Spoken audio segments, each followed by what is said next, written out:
The only way to get the experience is to play. You're outplaying anybody else that lets their ego get in the way.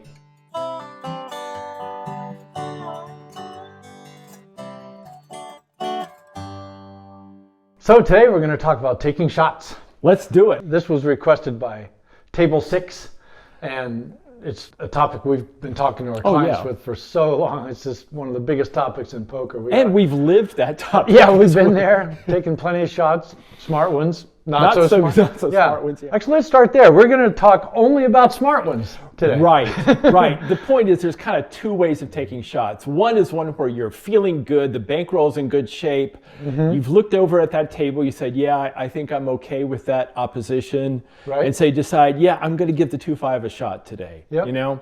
The alternative is you get clobbered in the 1-3. And you decide, I'm just going to go to the 2-5 and get the money back immediately. That's a tilty shot. A tilt shot, right? Yeah, right. And so we're going to talk today about taking your best shot.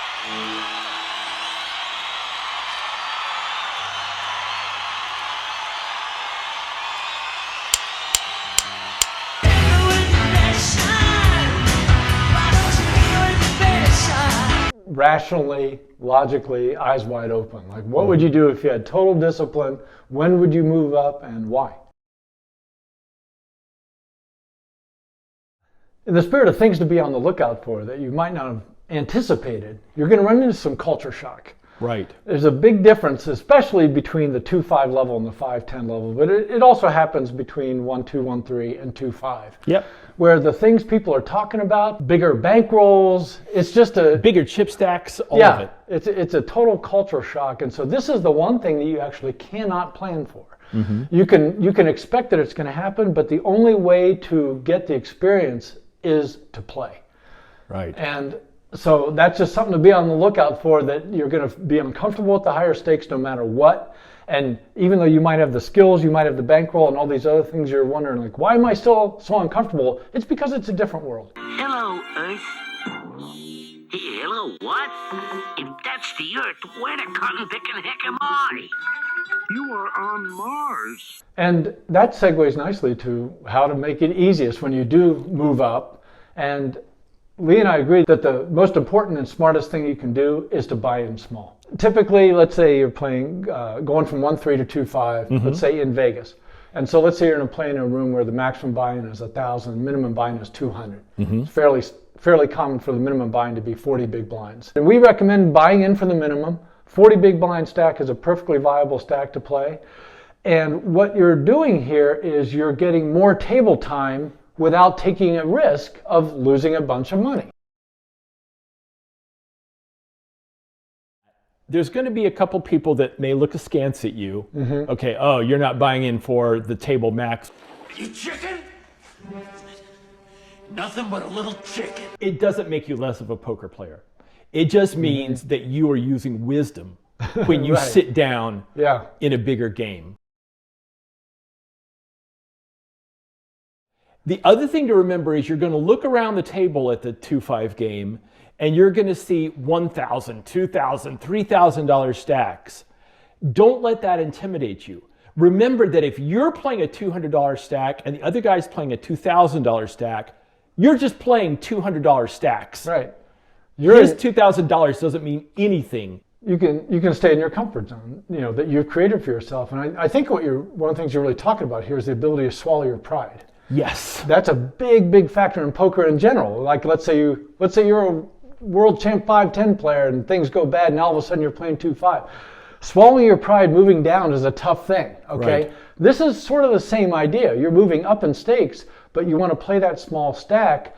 But if you're worried that people are going to think less of you or this is going to damage your pride, this is just something you got to work through. I can go to Vegas right now, sit down in a 5-10 game if I want. Everybody's got 3,000. If I feel like sitting there with 400, I can and I will with no damage to my pride or ego. Right. That's what you want to aim for, is this idea that your happiness doesn't need to hinge on their opinion of your stack. We've often talked about how poker is a series of decisions. And one of the decisions that you make is how much money you're going to sit down with. If you decide you're going to sit down with 40 big blinds, that's your decision. And if that's a good decision for you, then already you're outplaying anybody else that lets their ego get in the way of how much they sit down with. Ever just know something, Dr. Nash? Constantly. When you buy in for a shorter stack, this may not be a stack size that you're used to playing. Like you've been sitting down in the 1-3 game with $300. That's 100 blinds, and you're super comfortable playing a 100 blind stack. Now you're playing a 40 blind stack. It's a very different game. You don't have all the maneuverability with 40 blinds that you do with 100 blinds, which means you're not going to be able to always call with your pocket pairs trying to set mine. Your 8-7 suiteds become pretty much unplayable. All that stuff. You just have to be aware of that and read up and pay attention to that stack size.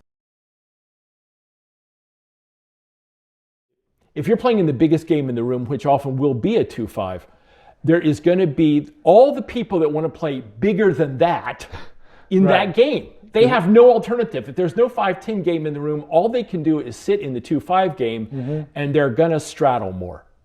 And I believe that you will see more straddles at the biggest game in the room than you will see anywhere else, because anybody that wants a bigger game, their only alternative is to stick in a straddle.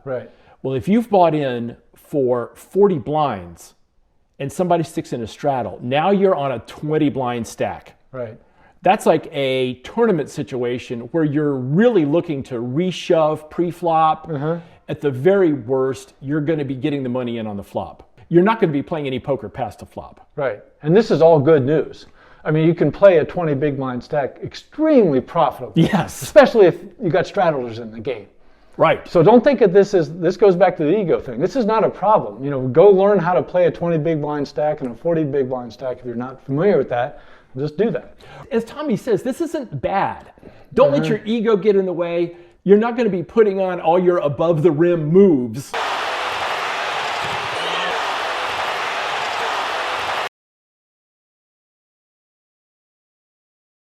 So let's talk about like percentage of bankroll. Let's say somebody is going to be taking their shots. This is another way of looking at it. It's like, let's say that you are playing 1-3 and you've got a whatever $3,000 bankroll, a decent sized bankroll.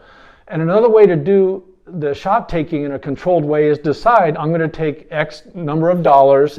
And the next time I feel like playing 2-5, I'm going to sit down and I'm going to play it. And by planning in advance and knowing if you lose that much, you're going to stop and you still have your 1-3 bankroll. These are all things you can do to make it less painful and just to make it more efficient as you take these shots rationally with the eyes wide open. Absolutely. And I think realistically, if you took $600 and said this is 3 $200 buy-ins in the 2-5 game, great. And just take that $600, not a penny more. Don't take your ATM card. So another thing you can do to make this all easy and fun is casing the game. And this is something you're probably doing anyway. Like if you're playing 1-3 every day in a casino and you see the 2-5 game that you've got your eye on, after a while you get to know which of the 1-3 players are crossover, which are the guys that walk in the door and all of a sudden all the regulars get all excited. These two have no idea what they're about to walk into. This is part of smart shot taking, which is getting good intel on the game that you're about to crush. You just figure out who's the best player at the table, who's the best player in the room, who are the worst players in the room, and know who those guys are, and pick carefully before you sit down at the newer, bigger game. The stakes attract rich flounders, and they in turn attract the sharks. You know, at the stakes we're talking about, there are basically two levels of shot taking. There's taking shots at 2-5 if you're regularly playing 1-2 and 1-3, and then there's taking shots at 5-10 if you regularly play up to 2-5.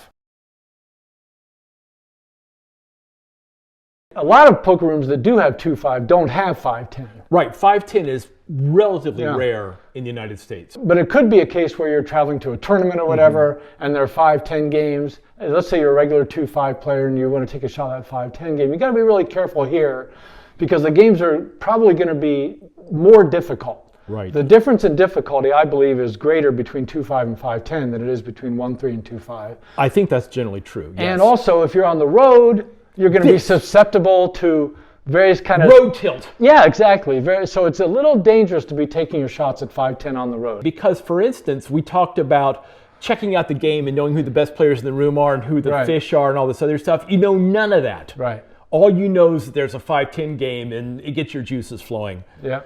And so you're going to be sitting down absolutely cold. You haven't gotten enough sleep. You haven't gotten your normal exercise unless you're super careful about it. Mm-hmm. It's pretty dangerous to be taking a 5-10 shot on the road. So Lee, let's hear a blast from your past about taking shots.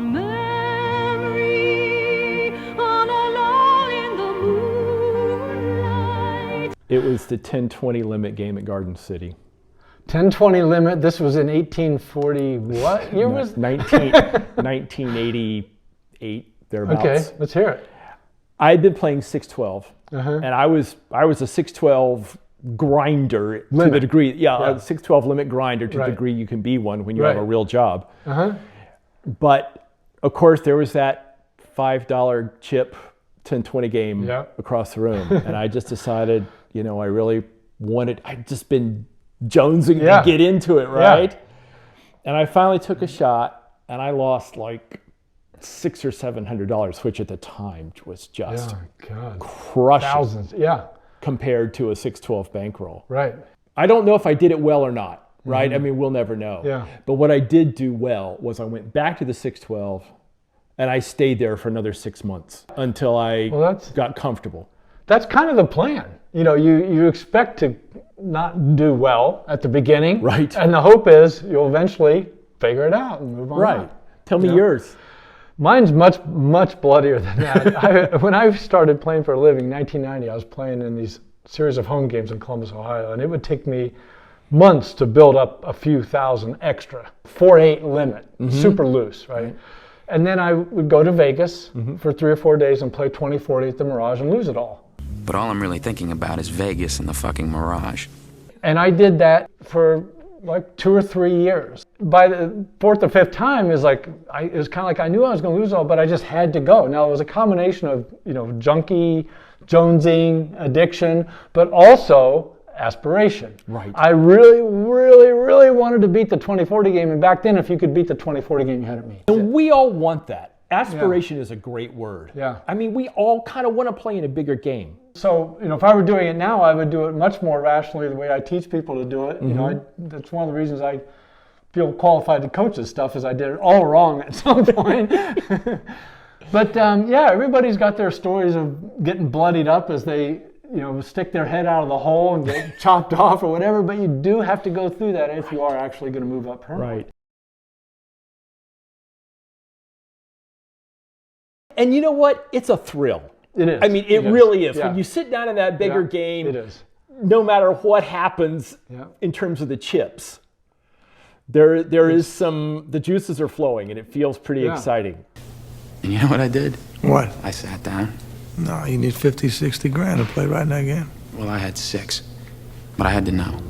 Yeah, that's one of the reasons we play poker, is the thrill, and this is truly one of them. Give it a try, give it a shot, and please leave a comment down below. Tell us your shot-taking story, because this is what we all live for. And speaking of taking shots, if you want to take a shot at watching all of our videos, all you have to do is subscribe to our channel. Click the subscribe button and binge watch the whole thing, and you're taking a shot. Right, almost no financial risk.